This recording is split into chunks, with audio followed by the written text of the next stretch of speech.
Suivez tous les marchés financiers avec CMC Markets France. Avec CMC Markets, tradez les CFD sur indices, devises, matières premières et actions 24 heures sur 24. CMC Markets, un des leaders mondiaux du trading de CFD Forex depuis 1989.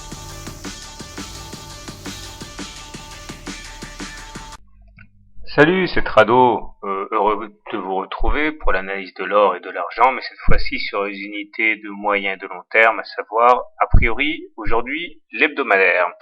Alors comme on peut le voir avec ce graphe de l'or libellé en dollars, il semble bien que le niveau des 50% de retracement de Fibonacci ait joué son œuvre. Alors effectivement, regardez, si on regarde toute la vague de hausse qu'il y a eu depuis 2005 jusqu'en 2011, eh bien on a connu une hausse totalement inédite sur les dernières décennies, et donc il se trouve qu'il a fallu consolider. Ces choses faites, on est passé de 1920 $ à 1174 $, à savoir on a retracé 50% de la hausse, ce qui a un ratio déterminant, tout comme l'est le 38,2% et le 23,6%. On voit bien les Fibonacci qui jouent à plein. D'abord sur la 23,6%, on a rebondi un moment, puis on a cassé, on allait chercher le niveau suivant à 38,2%, on a rebondi, et puis on a cassé, on allait chercher le niveau suivant des 50%. Alors il y a eu une attaque haussière il y a 3 semaines qui nous a amené à retester les 38,2%, mais ça n'a pas été perforé durablement, on est reparti à la baisse, mais en tout cas, tant que les 50% de retracement de Fibonacci tiennent, on peut considérer qu'il n'y a pas de raison d'aller plus bas, surtout que regardez bien, en zoomant un peu, on voit que la moyenne mobile à cette séance, maintenant, joue parfaitement son rôle de support. Ça fait 3 semaines, en fait, qu'elle joue son rôle de support, puisque on va systématiquement la chercher lors des différentes semaines, sans qu'on arrive à clôturer en dessous. On rebondit, donc il y a des achats à bon compte. De toute manière, en regardant bien cette moyenne mobile à cette séance, cette semaine, pardon, on voit bien qu'elle joue parfaitement son rôle, elle accompagne la baisse. Alors, ce qui est intéressant, maintenant, c'est de regarder les indicateurs techniques. Regardez, il y a du neuf. Alors c'est pas tant le stochastique qui maintenant est au-dessus de son signal depuis 3 semaines, donc ça c'est bien. Mais c'est au niveau du MACD. Regardez, le MACD croît son signal, et ça c'est le minimum pour avoir une vague de hausse. Le momentum est toujours mal orienté, mais puisqu'il est négatif, mais il est en train de progresser. Donc ça c'est pas mal. J'aimerais vous montrer un petit peu cette fameuse loi du retour à la moyenne mobile, parce que ça risque de nous servir pour la semaine prochaine.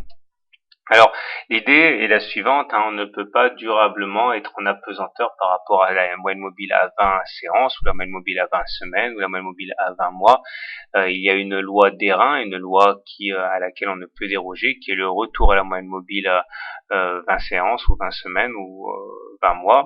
Alors, lorsque vous avez les cours, ou les indices, ou les matières premières qui évoluent comme telles, et que vous avez la moyenne mobile sur le même graphe, vous allez voir que régulièrement, il va y avoir un retour à la moyenne mobile. Alors, on peut effectivement pendant un moment s'affranchir de la moyenne mobile 20, mais à un moment ou à un autre, on y retourne. C'est mathématique, on peut pas continuer indéfiniment une tendance. Alors, à la baisse non plus, évidemment, regardez, lorsque l'action ou l'indice dégringole et que la moyenne mobile a eu tendance à se lever, que les cours ont eu tendance à se lever autour de la moyenne mobile à 20 séances ou 20 semaines, au bout d'un moment, on y retourne. Alors, sur les graphes, ça donne ceci. Regardez, que ce soit sur les périodes de hausse ou les périodes de baisse, régulièrement, eh bien, on va venir retourner chercher la moyenne mobile à 20 séances. Ici, on voit bien que le rebond a eu lieu de manière assez évidente là. Pareil à la baisse, on vient chercher régulièrement la moyenne mobile à 20 semaines, à la hausse ici, et puis on revient ici chercher, etc. Vous voyez donc que la moyenne mobile à 20 séances, en l'occurrence ici la moyenne mobile à 20 semaines, a tendance à systématiquement attirer les cours.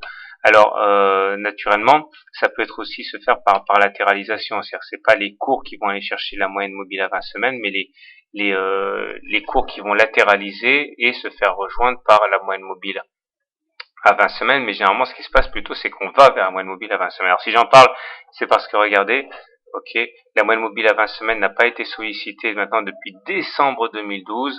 À un moment ou à un autre, on va y retourner, c'est une évidence. Peut-être que c'est pour cette semaine. En tout cas, la moyenne mobile à 20 semaines est actuellement à 1380 $ l'once. Du côté de l'argent à présent, voilà ce que l'on peut dire. Ça se passe ici. Nous avons également les mêmes éléments sur les indicateurs techniques avec un stochastique qui repasse son signal à la hausse et qui sort de sa zone de survente, ça c'est très bien. Le MACD qui croît son signal à la hausse et le momentum, comme pour l'or, qui est croissant mais malheureusement toujours négatif. Ce qui nous intéresse surtout, c'est au niveau du graphe de voir que là aussi on a réussi à clairement se libérer de l'influence de la moyenne mobile à cette semaine. Ça faisait quand même depuis février 2013 qu'on n'avait pas réussi à passer au-dessus, et dans ces conditions, on peut sereinement regarder la moyenne mobile à 20 semaines et se dire qu'à un moment ou à un autre, on va aller la chercher. Cette semaine, elle sera à peu près à 22, c'est-à-dire bon, je sais pas si ça sera cette semaine parce que ça correspondrait quand même presque à une hausse de 10%, mais bon, ça donne envie. N'oublions pas non plus que au niveau du graphe, on a ici un triangle, comme vous pouvez le voir, un triangle droit. Je vous rappelle que le premier objectif a été rallié, qui était de construire un canal avec la partie supérieure. Bon, ça a été rallié ici, très très rapidement. Le deuxième objectif qui est rallié plus rarement, c'est d'aller chercher la hauteur de la dernière oscillation reportée au-dessus du point de cassure, c'est aller chercher les $16. Bon, cet objectif est toujours sur les tablettes, même s'il est rallié moins souvent. C'est un objectif qui est possible, c'est l'objectif maximal.